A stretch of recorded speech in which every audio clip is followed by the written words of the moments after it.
anak cerdas. Pada video kali ini kita akan membahas bagian tubuh hewan dan tumbuhan. Seperti yang kita tahu, ada beberapa macam jenis hewan di dunia ini. Nah, pada video kali ini kita hanya akan membahas 4 hewan saja. Apa itu?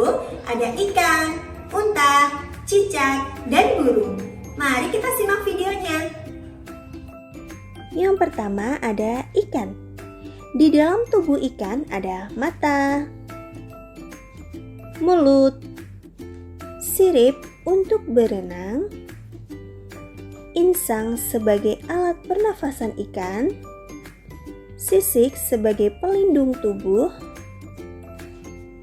dada, perut, dan ekor untuk membantu pergerakan di air. Yang kedua ada unta. Ada apa saja di dalam tubuh unta?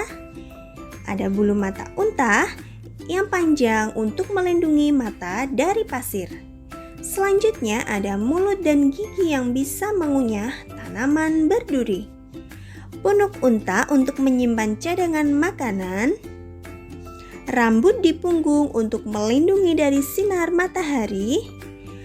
Kaki yang tidak mudah terperosot dalam pasir dan mampu bertahan pada suhu pasir yang panas.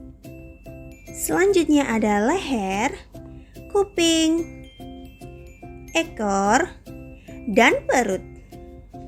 Yang ketiga ada cicak. Yuk kita cari tahu apa saja bagian tubuh cicak. Yang pertama ada mata untuk melihat,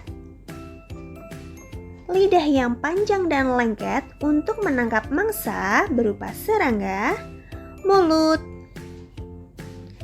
kaki yang mempunyai alas perekat sehingga dapat memudahkan cicak untuk memanjat di dinding, perut,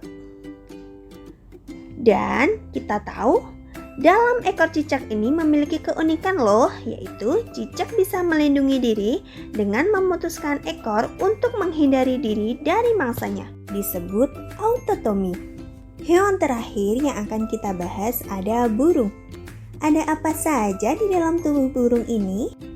Ada mata, paruh untuk makan, hidung, telinga, selanjutnya ada dada, perut, dan ekor. Burung ini memiliki anggota gerak loh. Apa saja? Ada kaki dan sayap. Selanjutnya kita akan membahas tentang bagian tubuh tumbuhan. Yang pertama ada akar. Fungsi akar sendiri adalah menyerap air dan garam mineral dalam tanah. Ada 2 jenis akar, yaitu akar tunggang dan akar serabut. Yang pertama ada akar tunggang, merupakan akar utama yang tumbuh terus-menerus menjadi akar pokok. Tumbuhan yang berkembang biak dengan biji pasti memiliki akar tunggang. Contohnya jeruk dan jambu. Yang kedua ada akar serabut. Akar serabut merupakan akar yang berbentuk serabut berukuran kecil-kecil. Akar serabut umumnya terdapat pada tumbuhan monokotil dan tumbuhan dikotil yang diperbanyak secara vegetatif. Sebagai contoh, salak, jagung, dan anggrek. Berdasarkan fungsinya, akar dibedakan menjadi 4. Yang pertama ada akar gantung. Akar gantung berfungsi untuk mengambil uap air dari udara. Contohnya pohon beringin. Yang kedua ada akar napas. Akar napas muncul dari permukaan tanah atau lumpur, berfungsi untuk bernafas dan mengeluarkan zat tertentu. Contohnya pohon bakau jenis api-api. Yang ketiga ada akar tunjang. Akar tunjang berfungsi sebagai penahan tumbuhan agar tidak roboh. Sebagai contoh adalah pohon pandan. Dan yang terakhir ada akar pelekat. Akar pelekat berfungsi untuk menempel pada kayu, tumbuhan lain, atau tembok. Contohnya adalah tumbuhan lada dan sirih. Dari akar kita menuju batang. Fungsi batang sebagai penyokong tubuh tumbuhan, mengangkut air dan garam mineral, serta tempat melekatnya daun, buah, dan bunga. Ada 3 jenis batang tumbuhan. Yang pertama adalah batang berkayu. Batang berkayu memiliki tekstur keras, kuat, dan memiliki kambium. Sebagai contoh ada jambu, mahoni, jati, dan rambutan. Yang kedua ada batang basah atau lunak. Batang basah memiliki tekstur yang lunak, berair, tidak keras, mudah dipotong, dan pendek. Contohnya ada pohon pisang, bayam, kangkung, dan pacar air. Yang ketiga ada batang rumput. Batang rumput memiliki tekstur yang tidak keras dan tampak beruas-ruas. Contohnya padi, jagung, dan tanaman jenis rumput-rumputan. Sekarang kita ke daun. Daun berfungsi sebagai tempat fotosintesis. Fotosintesis adalah proses pembuatan makanan pada tumbuhan hijau. Daun juga memiliki stomata sebagai alat pernafasan pada tumbuhan. Bagian-bagian daun ada helai daun, tulang daun, pelepah, dan tangkai daun. Berdasarkan bentuk tulang daun, daun dibedakan menjadi 4, yaitu tulang daun menyirip. Tumbuhan yang memiliki tulang daun menyirip ada daun nangka, mangga, dan jambu. Yang kedua ada tulang daun melengkung. Tumbuhan yang memiliki tulang daun melengkung ada enceng gondok dan daun sirih. Yang ketiga ada tulang daun menjari. Contohnya ada daun singkong dan pepaya. Lalu ada tulang daun sejajar. Contohnya ada daun jagung dan daun padi. Berdasarkan jumlah helai daun pada setiap tangkai, daun dibedakan menjadi 2. Ada daun majemuk dan daun tunggal.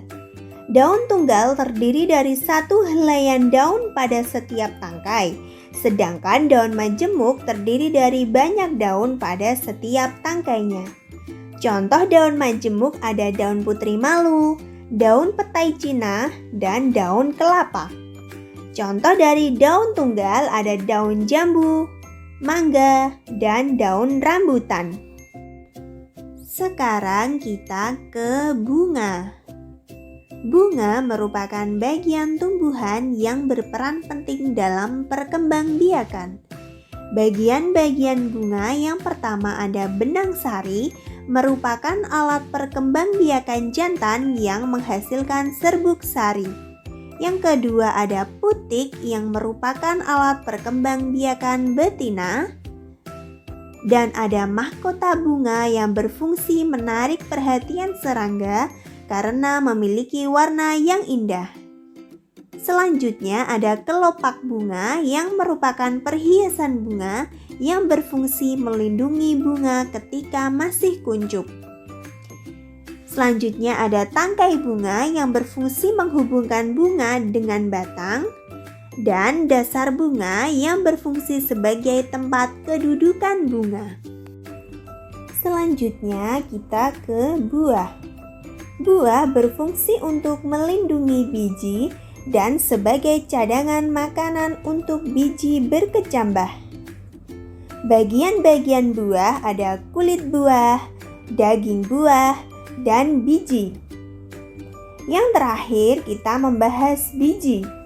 Biji merupakan hasil dari pembuahan yang terjadi akibat penyerbukan antara serbuk sari dan sel telur pada putik. Biji ada yang berkeping 1 disebut monokotil dan ada yang berkeping 2 disebut dikotil. Contoh dari monokotil adalah jagung dan contoh dari dikotil adalah kacang.